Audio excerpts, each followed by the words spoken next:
예, 나머지 한 타임 간략하게 말씀 나누겠습니다.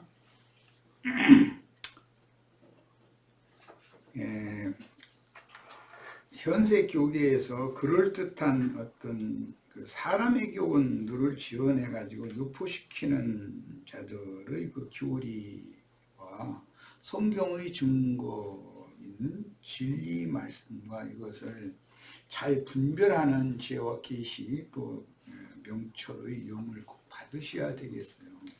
이게 분별력이 없으면 진리를 가르쳐도 세상 교계에서 세뇌당한 어떤 교리를 버리지 않고 그 터 위에서 이 말씀을 또 가서 더하려고 하다 보니까 새천을 갖다 새 옷 지어서 입으라고 주면은 흠옷에다가 새천 쫙쫙 잘라가지고 거기다 너무 더 지어 입으려고 하는 이런 생각을 가지면 안 된다. 완전히 헛누더기 벗어버리고 새 옷을 지어서 입어야죠. 그러므로 그럴듯한 교리를 지어서 택하신 자라도 미혹하여 자기만 바라보고 따르게 하는 어떤 자칭 재림 메시아들, 나는 그로다라고 하는 자들이 암암리에 굉장히 많아요. 말을 지금 내가 말하는 것처럼 나는 그야 이렇게 그렇게 직설적으로 말을 하지 않죠. 그러나 말하는 재주들이 있어. 뱅뱅 돌려가지고 믿는 신자들을 그분이야 이렇게 인정하게 만드는 말재주들이 있어요. 이런 사람들이 굉장히 위험한 게 아니라 그 자타 적글수들이죠. 이걸 잘 분별하셔야 돼요. 미혹하는 자들의 특징은 소위 휴거론으로 이 육신의 숫장막을 벗지도 않고 오는 새 세상을 유업으로 받아 육신이 원하는 것을 마음껏 누리게 해준다고 꾀지만 혈과 육은 어떤 경우에도 하나님의 나라를 유업으로 갈 수 없는 것이다. 아말렉으로 상징된 육을 대표하는 거잖아요. 육은 하나님 나라는 상관이 없는 거예요. 하나님의 나라의 대적이지 육은. 위로부터 부어진 성령으로 말미암아 거듭난 영에 의해서 속사람이 온전함을 이룬 다음에 이 첫 장막을 벗을 때 영광스러운 몸으로 주와 함께 영광의 세계에 나타나서 신부성의 대령함을 받는 걸 축으로 해야 되는 거예요. 그러니까 예언된 그 천년의 차이까지 이어질 주와 그 그리스도의 왕국이 이 세상에 도래하기 위해서는 반드시 짐승의 미혹을 이긴 모든 성도의 육신의 몸은 죽임을 당하여 흰 구름에 앉은 이께로 주소되어 공중권세자들과 하늘의 전쟁을 승리하여 구름 하늘에서 마귀와 그 사자들을 쫓아내야 된다. 공중 구름으로 휴거되면은 거기 놀러 가는 것이 아니에요. 전쟁으로 가는 거예요. 전쟁으로. 그리고 공중 구름으로 휴거된다는 말은 실제로는 흰 구름 위에 앉아서 예리한 낫을 밭에 곡식을 거두겨서 휘둘러서 익은 곡식을 거두가시는 주님께 데려감을 받는다 이 말이지, 창공에 떠다니는 어떤 구름 무드로 이렇게 끌어올려가는 그런 얘기도 아니죠. 이게 무슨 재주로 이런 것을 다 가르치냔 말이에요. 가르치면 그냥 받아들이려고 하는 거. 자기네들이 세뇌당한 교리가 있기 때문에 자기네들의 주장을 가지고 싸우려고 덤비지. 이게 문제죠. 이어서 마귀가 쫓겨 땅과 바다 사이 모래 위에 집을 세우는 어리석은 신자들에게 진리를 마지막으로 선포하고, 진리를 마지막으로 선포하는 것은 관리에게 끌려가서 부당한 재판을 받고 마지막 증거의 기회를 얻었을 때 그게 마지막 나팔을 부는 때다라고 이미 내가 이제 말씀을 나눴었어요. 그때 주님께서 그 영이 가르쳐 주신 모든 말씀들을 일일이 다 생각나게 해가지고 그때 필요한 말씀을, 적재적소에 필요한 말씀을 딱 선포할 수 있게 해주신다는 거죠. 성령께서. 이걸 믿어야죠. 그럼 그동안에 많이 성경을 읽어두고 그 성경에 대한 가르침을 많이 받아서 성경 흐름에 맞춰서 성경을 완전하게 파악하고 있어야 되는 것이죠. 메시아의 왕국 실현을 위해서는 가라지들이 금대접으로 심판받아 피의 강을 이루는 일과 세상 나라가 불바다가 되어 모든 돼지떼들이 세상과 함께 불타 죽어서 무저갱에 들어가는 일이 선행되어 계시된 말씀들이 이루어지기 전에는 절대로 주와 그 그리스도의 왕국이 세상에 나타날 수가 없습니다. 이게 심판이 끝나지 않으면, 고난의 연기가 지상성전에 가득 채워지지 않으면,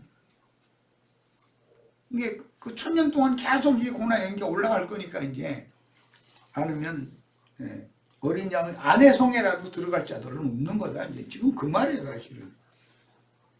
짐승들의 미혹을 받은 우맹들이 자신들은 시온산에선 14만 4천의 무리라고 주장하지만, 그런데 왜 우리는 7 금대접을 받아서 불대접 우리가 가지고 있다는 말은 또 안 뭔지 모르겠어. 7에 들어가는 건 좀 너무 그런 말 했다가는 이단으로 올릴 가능성이 많다고 판단하니까 그런가 보지. 우리는 7 대접을 다 받은 이기는 자들이 되셔야 되겠어요. 이미 상관 바와 같이 시온산에 올라간 무리는 이 세상에 대하여는 완전히 죽은 자들이 땅의 일을 추구하거나 육신을 입은 채로 이 세상에 생존하고 싶은 야망인 이생에 대한 미련자에는 이미 벗어버린 새 사람들이다. 자, 그러면 금대접이라는 말은 뭐냐? 온전케 된 의인의 영들을 의미하는 말로서 금그릇들이다. 금그릇. 그 우리 형제 자매님들이 다 금대접들이 되셔야죠. 그들에게 제단 위에 불, 하나님의 진노의 불을 가득히 담은 대접을 그들에게 맡긴다는 거예요. 가지고 그들을 이생에서 박해했던 자들에게 가서 다 쏟아 부어버리는 거예요. 이게 하나님의 공의의 심판이다. 그러므로 사망 권세자인 이 세상 임금이 손댈 수 없도록 새롭게 지어지고 만들어진 새 사람들이며 세상이 감당할 수 없는 경제에 이른 모든 순결한 성도들을 새 세상의 후사라고 하는 것이므로, 아브라함의 후사들을 위하여 하늘에 한 성을 준비하셨다고 그랬는데 거기는 아무나 들어가는 건 아니죠. 믿음의 증인들이 되어져야만 들어가는 것이지. 새 세상의 후사라고 하는 것이므로 이방인의 때인 현세의 교회 시대에도 사도시대부터 현재까지 비밀리에 그 충만의 수를 많이 지금 채워오고 계신 거예요. 그래서 그 수가 어느 날 누구를 통해서 마지막 채우는지는 아무도 몰라요. 아버지만 아신다 그랬어.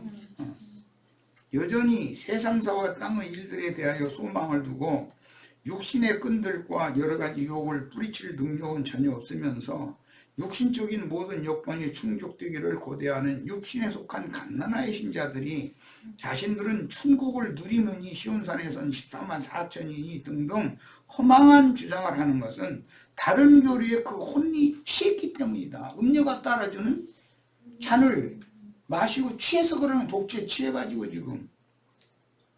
증거장 막성전에서 나오는 7 천사는 어둠의 세상의 마지막 재앙을 쏟아붓도록 위임을 받은 불꽃, 즉 치천사들인데, 그 오바댜서 1장 15절로 17절에 보면 그날 유다 족속은 불이 되고 요셉 족속은 불꽃이 될 것이고 에돔 족속들은 지푸라기가 불섭이 될 거다. 그래가지고 불꽃으로, 불로 사르고 그 다음에 불꽃이 되어져서 불꽃 천사가 주님이 오는 세상에 다시 오신다 이 말이에요.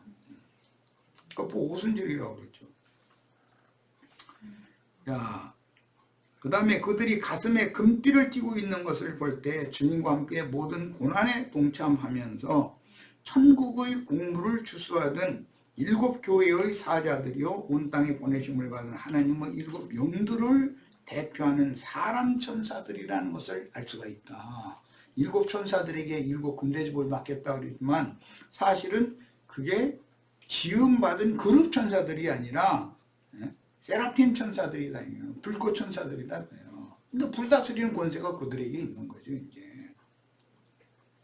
가슴의 금띠는 진리의 띠요 능력과 공의의 띠이며 진리의 사랑 띠이므로 지금 이후로 주 안에서 죽는 자들은 복이 있도다라고 선언하시고 땅의 곡식들을 거두실 때 온전케 된 영혼들을 불러 모아 서로 연락하고 상합하여 주의 몸으로 그리스도의 몸으로 건축하게 하심으로 추수된 곡식 반으로 묶는 띠로 사용한다. 이것은 그 영과 신부의 말씀이 곡식단을 묶는 띠인 것이죠. 그건 같은 곡식단이라도 요셉의 단에 묶이는 걸 추구를 해야 돼. 우리는 하나님의 심판은 그 내용으로 볼 때 세 가지가 있는데, 세상에 살아있는 동안 교만한 자들이 진리 하나님께 버림을 받아 진리는 믿어지지 않고 거짓 것이 믿어져. 이게 심판이거든 사실은. 그런데 거짓 것이 믿어지게 하는 신을 하나님이 누구에게 보내시기 때문이다. 진리는 안 믿어져. 진리 준 건 그건 이단이 하는 소리고, 거짓의 아비인 마귀의 사자인 세상 교계의 목사들이 하는 소리는 100% 믿어줘. 그건 무조건 하고. 그런데 사실 자세히 뜯어보면 그 전부 거짓말이거든. 이게 하나님의 심판이다. 그래서 본자 하는 자들, 본다 하는 자들, 이게 다 심판을 받아야 될 사자들이거든. 그들의 눈을 감겨버리고 주여 나는 보기를 원하나이다 하는 자들에게 그 긍휼을 줘가지고 눈을 열어주는 하나님이, 이것이 심판의 일환이다 이거예요. 그 다음에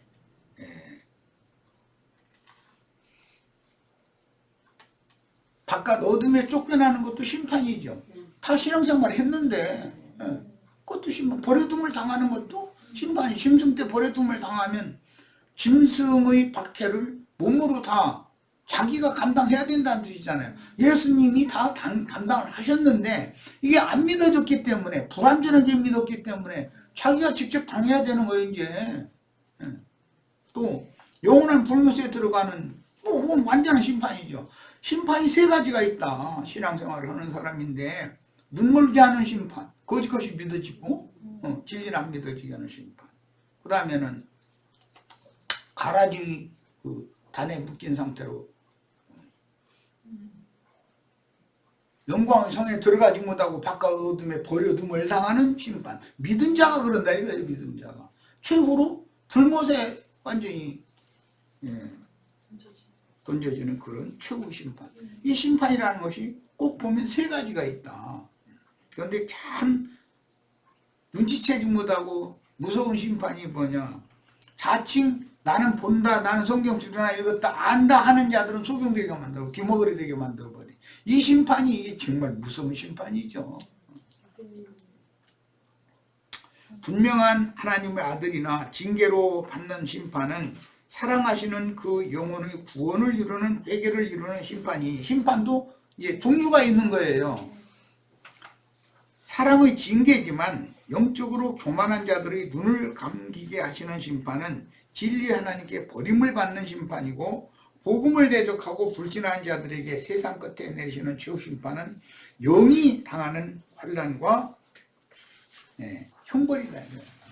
영의 환난과 곤고를 영원토록 당하는 심판은 최후 심판인 것이죠. 이것은 창세기 41장 기왕이면 요셉의 단에 묶여야 된다는 말씀을 이제 이해를 시키기 위해서 창세기 41장 3절로 7절을 인용했는데 같이 봅니다. 그 뒤에 또 흉하고 파리한, 이게 바로 꿈이에요. 다른 일곱 암소가 나일강가에서 올라와 그 소와 함께 나일강가에 서 있더니 그 흉하고 파리한 소가 그 아름답고 살진 소를 먹은지라 바로가 곧 깨었다가 다시 잠이 들어서 꿈을 꾸니 한 줄기에 무성하고 충실한 7 이삭이 나오고, 그 후에 또 가늘고 동풍에 마른 7 이삭이 나오더니 그 가는 7 이삭이 무성하고 충실한 7 이삭을 삼킨지라 그랬어요. 자, 먼저는 두 부류의 소 꿈을 꿨고, 그 다음에는 두 부류의 이삭, 곡식 이삭 꿈을 꿨어요. 자, 그런데 파리하고 흉악한 것들이 충실하고 아름다운 소나 이삭을 먹어버려. 삼켜버려. 자, 이게 그럼 무슨 꿈이냐 이게요. 이 꿈이. 자, 본문에서 바로는 하나님을 대표하는데, 이건 이제 요셉을 국무총리로 등용한 바로는 하나님을 이제 상징한 거예요. 파리한 소로 상징되는 흉악한 종들인 마귀 사자들이 음녀의 일곱 머리와 아름답고 살진 소로 상징된 이게 문장을 좀 원문했습니다. 흉하고 파리한 소는 흉악한 종들인 마귀의 사자들이고 음녀의 일곱 머리이고 마귀의 사자들이며 계시록에서는 음녀의 일곱 머리들로 나타난다 이 말이에요. 이거 바꿔야 되겠네. 아름답고 살진 소로 상징된 아름답고 살진 소는 그리스도의 종들로서 작은 책의 열린 책 말씀을 맡아 온 땅에 보내심을 받은 증인들을 상징한다. 그런데 이제 이삭도 흉하고 파리한 이삭은 기독교계의 목회자들을 상징한다 이거예요. 이제 올릭은 무성하고 충실한 이삭이라고 하는 것은 일곱 교회의 사자가 두 부류가 있어.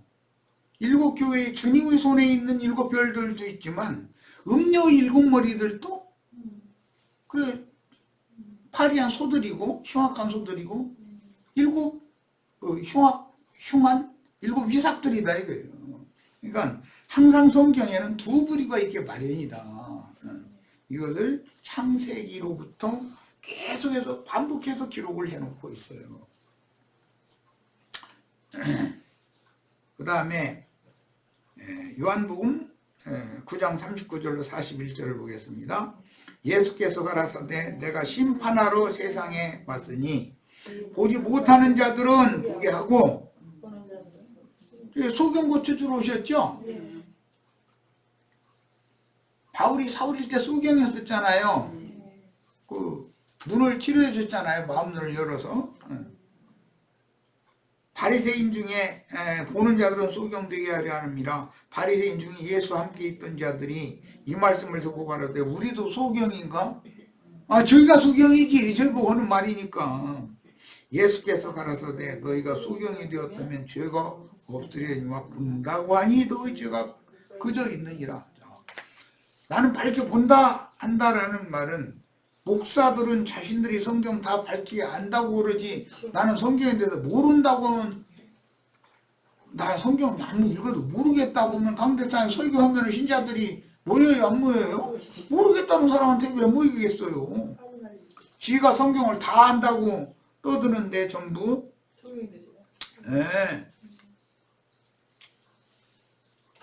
전부 눈뜨기를 원하는 자들 눈 좀 뜨여달라고 오면은 그냥 소경이 되게 하는데 빛을 전혀 볼 수 없더라고. 그냥 막 두꺼운 수건을 막 10겹, 20겹 막 갖다 씌워대는 거지. 이게 장로님, 권사님 되면 이 관념이 더 굳어져 가지고 이 진리의 증거를 더 안 믿어. 이 사람들 구원받기 진짜 어려워가지고. 은혜의 때인 이방인의 충만함이 차기까지 이방인들의 세상 나라에 영적인 심판이 집행되는데, 그것은 곧 교만한 자들의 눈을 어둡게 하여 율법 종교 생활에 열심내는 것과 자기들은 모든 진리를 다 깨달아서 안다고 자부하는 마음으로 눈이 멀게 만들어버리는 거예요. 교만해지면 배는 게 없어. 세상에서도 그러죠. 사람이 교만한 인간들하고 상대해보면 배는 게 없어. 그냥 손에 잡히는 대로 아무거나 막 집어던지고 휘둘러 대려고 하고, 그럼 해결이 되는 줄 알고. 그럼 뭐 해결이 되긴 되죠. 감옥에 들어가지. 그래서 마음눈이 닫힌 상태로 버려둠을 당하여 진리 말씀들은 믿어지고 믿어지지 않고 교계의 조직신학 등 다른 교훈들인 거짓말은 그렇게 잘 믿어진다는 거예요.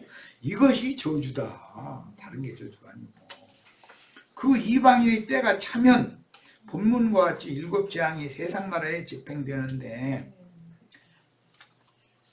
하나님의 교회에도 빛의 말씀을 맡은 주님의 오른손에 있는 7 별도 있지만, 많은 무리에 앉은 큰 능력의 7 머리라고 하는 땅에 왕족들이 또 있다 이거. 그들도 세상 교회를 다 그들이 좌지우지하잖아요. 그게 항상 두 부류가 대비된다. 예. 그리스도의 몸을 세우는 자들과 짐승의 몸을 세우는 자들이 당연히 대립하게 돼 있다는 거예요.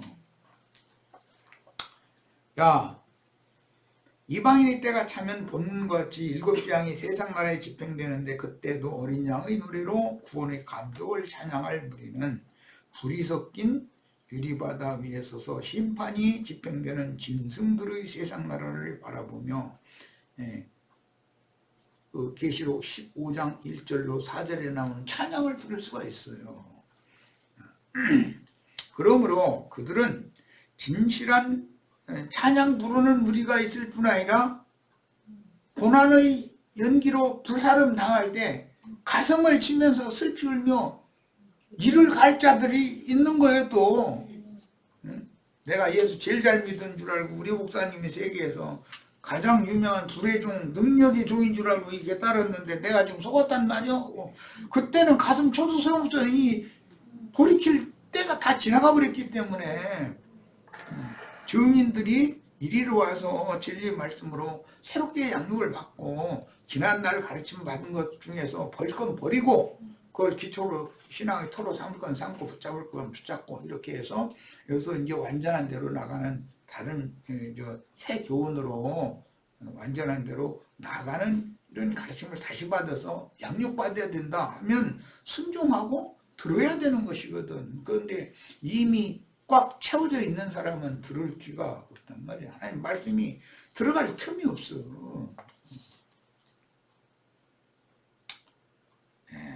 그러므로 그들은 진실한 신앙을 가진 성도를 소위 이단물이요 소동케 하는 자들이라는 제목으로 세상 법정에 넘겨두고 부당한 재판을 하도록 소요를 일으켜 결국은 죽임을 당하게 만드는 악한 일을 행하여 세상 끝에 예수를 죽일 때 했던 짓을 반복한다 이거예요. 하나님께서 행하실 공의의 심판을 스스로 자초하게 돼 있다. 네 생물 중에 하나가 대표로 그 7 천사들에게 하나님의 진노가 가득히 담긴 네 생물 중의 그 사람 형상과 모양인 이 대표 천사는 그리스도를 말하는 거예요. 금대접을 주었다는 것은 인자로 세상에 오셔서 많은 고난으로 말미암아 순종함을 배워 온전케 되신 구원의 선두주자 곧 사람이셨던 예수께서 사람으로 이 세상에 살며 주님의 가신 길을 본받아 뒤따라가신 분들에게 자신들이 박해당한 원수를 갚도록 허락하셨다라는 뜻이에요. 이게 주님께서 원수를 갚아주는 나는 말씀이 응하는 것이다. 요한복음 5장 27절 또 인자됨을 인하여 심판하는 권세를 주셨느니라. 이게 굉장히 중요한 말이에요. 말씀으로만 계시면 심판은 권세가 없다는 거예요. 말씀이 육신이 되어서 사람으로 세상에 오셔서 저주의 말씀을 몸으로 다 경험하고 최후로 저주의 말씀을 감당까지 다 하셨기 때문에 그 영으로 부활하셔가지고 하늘 보좌에 승천하셔서 심판권을 갖게 됐다는 거예요. 그러니까 지음받은 천사는 오는 세상의 심판권이 없다. 우리 형제자매님들 사람 천사가 오는 세상을 심판할 수 있는 심판권이 있다. 이걸 지금 이해를 꼭 하셔야 되겠어요. 사도행전 17장 30절로 31절 봅니다. 이제는 어디든지 사람을 다 명하사 회개하라 하셨으니 이는 정하신 사람이라는 것은 심판주로 정하신 사람은 이제 예수를 말하는 거예요. 네 생물의 대표죠.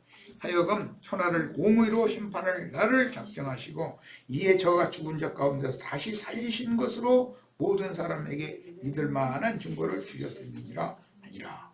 자, 심판하는 권세는 인자가 되어 세상에 보내심을 받고 많은 고난 중에 순종을 배운 시천사들이 받는 것이지, 사람으로서 당하는 고난을 모르는 지음을 받은 거룩천사들이 보는 세상의 심판권을 갖는 게 아니다. 네. 그리고 세상에서 이미 다 왕노릇하고 그 음력교계에서 땅의 왕족 노릇 하던 사람들이 심판권을 받는 게 아니다 이거예요. 하나님의 영광과 능력으로 인하여 성전의 연기가 참에 일곱 천사 일곱 재앙이 마치기까지는 성전에 능히 들어갈 자가 없더라. 여기 이 하늘 성전이라는 건 천년이 차기까지는 이제는 더는 안 열린다. 그 수가 충분히 채워졌기 때문에 들어갈 자가. 그래서 계시록 15장의 두 단락이 하늘 성전에 들어갈 자들이 앞에 1절에 4절 나오고 5절에서 8절은 들어갈 수 없는 자들 얘기가 나오는 거예요. 이렇게 딱 나눠져 있어요. 이거에 대해서 내가 이제 첫 시간에 하늘 성전과 지상 성전 얘기를 했어요. 지상 성전이라고 그러지만 사실은 음력 교계를 말하는 것이죠. 음력 교계 그때까지 남아 있는 자들은 그들이 소원대로 천당이라는 대로 또는 공중 구름으로 휴거된다고 천만의 말씀이면 그렇게 안 되는 거다라는 걸 알아야 돼.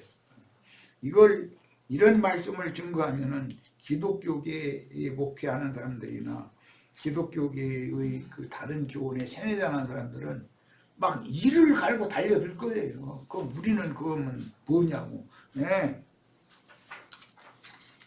구원 얻은 하나님의 백성들이면 이제라도 하나님의 백성이면 거기서 나와야 돼요. 거기는 악령들의 더러운 귀신들의 감옥이에요. 거기가. 이걸 알아야 돼.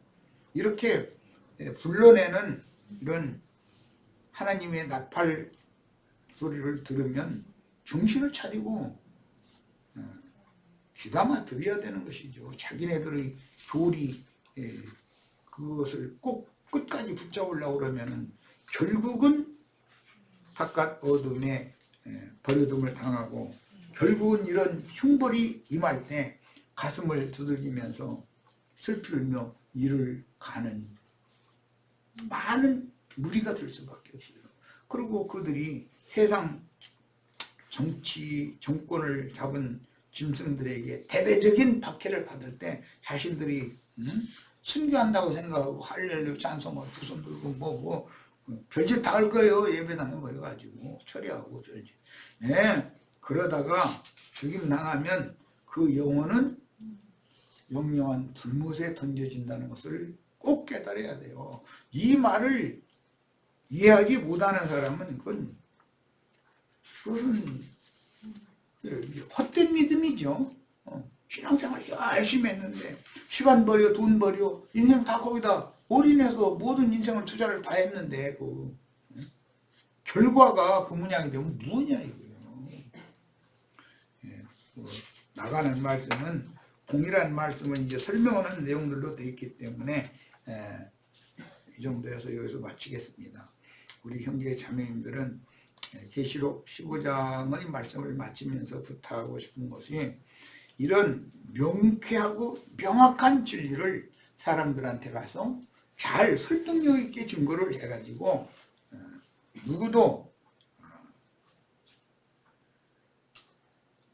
짐승의 때 육신으로 살아남아서 그 몸으로 불시험을 당하다가 죽임을 당한 후에 그 영혼한 불못에 던져지는 그런 일이 없도록 사람들에게 잘 열린 작은 책의 말씀, 하늘이 보여주신 하늘 성전의 이상, 하늘 성전에는 누가 들어갈 수 있고 그 성전에는 언제까지만 들어갈 수 있고 언제 이후로는 들어갈 수 없고 이런 것들을 잘 가르치고 설득력 있게 증거하는 그리스도의 종들이 다 되셔서 하늘의 하나님이 준비하신 그 신령한 축복을 다 받는 하나님의 아들들이 다 되시기를 바랍니다. 마칩니다.